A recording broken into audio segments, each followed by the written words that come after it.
nongeye kubasuhuza mwe mukurikirana The Truth Inside rere nongeye kubifuriza amahoro n'imigisha aho muherereye, waba uherereye muri Leta Zunze Ubumwe za Amerika cyangwa se muri Europe ndetse no muri Aziya ndetse no muri East Africa no muri Afrika hose. Nongeye ko rero kubaha ikaze kuri channel yawe, channel iguhereza umwimerere w'amakuru cyangwa imwe muri showbiz hirya no hino, ariko nanakwibutsa kabisa wowe utarabashe gukora subscribe ukandi ahanditse subscribe kugira ngo ujye ubasha kwakira imwe mu nkuru tubasha kwita tukugezaho mu kanya gatoya nkako guhumbya.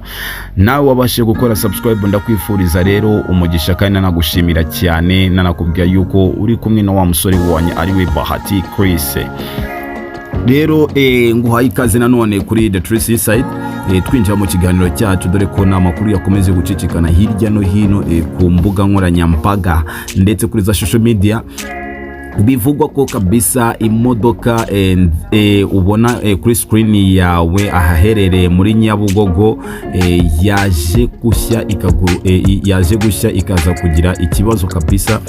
Iyo modoka rero byahereye ku munsi w'ejo bundi tariki 16 z'ukwezi kwa 12 2022, dore ko mu mpera z'umwaka kabisa ama-accident ndetse n'impanuka n'abantu bakomeza kugenda bagira ibyago hirya no hino bikomeje kuba byinshi cyane, bimaze kuvugwaho cyane kuruta uko abantu bakomeza kubitekereza.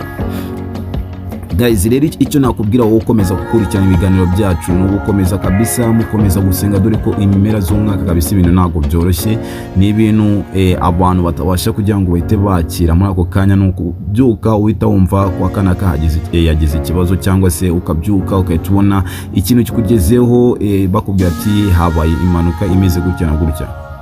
Ibyo ni ibintu rero byaje kuba mu rukerera hari ahaherereye aho bita Nyabugogo muri Taxi Park, cyangwa se aho bategera amamodoka yo kujya mu ntara hirya no hino, aho abagenzi bagenda bafata ingendo zigiye zitandukanye.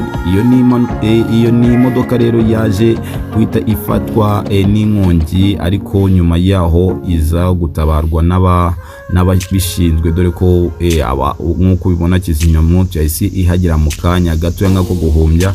Ariko amakuru arimo aravugwaho n'abantu bakomeje babibona, uburyo abantu babibonye byabaye nk'ibibacungura, ni ibintu byatunguye abantu benshi bitewe n'ukuntu yahise ifatwa n'uwo muriro w'inkongi, ariko bayifatiranya hakiri kare kugira ngo ibashe kuba itahita ikongoboka byihuse.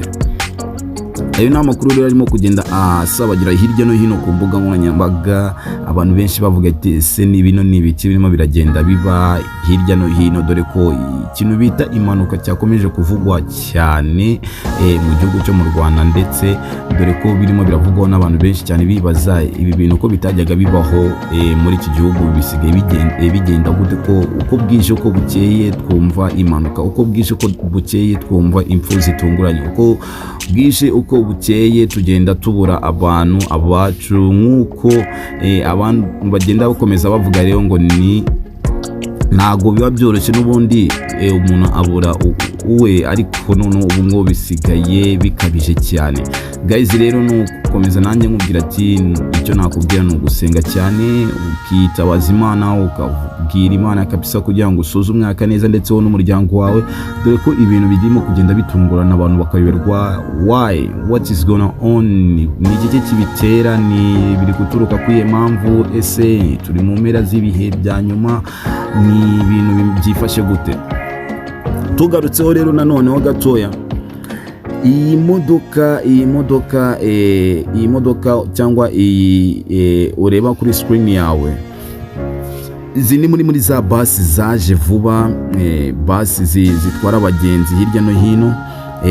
Ni basi zagiye bavuga ko ari ziterambere cyangwa se muri vision zigomba kuza zitwara abagenzi. Mu bagenzi bari muri no modoka rero, dore ko uko amakuru dukesha n'ibinyamakuru bigiye bitandukanye n'uburyo natwe twita tuyakugezaho mu kanya gatoya, nta makuru avuga ko abantu bayirimo bikimara kubaho gatoya bahise bumva umuhumuro usa nkaho uhindutsemo mu modoka aho baye bicaye, bahita bumva yuko hari ikintu gihindutse, basohokamo vuba dore ko amahirwe yaje kuba, dore ko nta muntu waje gufatwa n'inkongi cyangwa se waje gufatwa n'ikibazo cyo muri no modoka, ahubwo byaje kuba ibi bintu byose bamaze gusohoka. Iki ni ikintu cya mbere tugomba gushima Imana guys. Ariko nawe wowe ukurikirana ibiganiro byacu, ni ikintu nawe ugomba gushima Imana. Nawe niyo mpamvu tukubwira tuba dukeneye ubutumwa bwawe hasi, ugatera comment hasi ukatubwira cyangwa ugashima Imana, kuko ni ibintu byo gushima Imana. Nawe ubitekerejeho ubaye wicaye muri no modoka ukaza gusohoka ubibona yuko icyo kintu kise kiba, wahita wumva yuko Imana igutabaye urupfu cyangwa igutabaye ikintu utatekereza ko cyari kukubaho.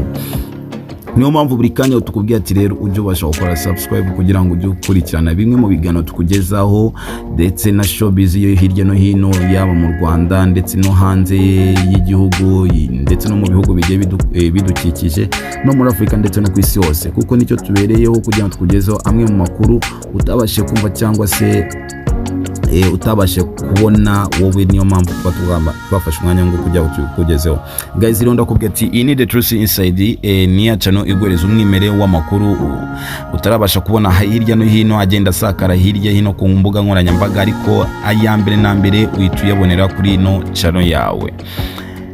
Ibyo ni ibintu rero byakomeje kuba mu Rwanda, ni ibintu byo gukomeza gusengera guys, kubisengera cyane.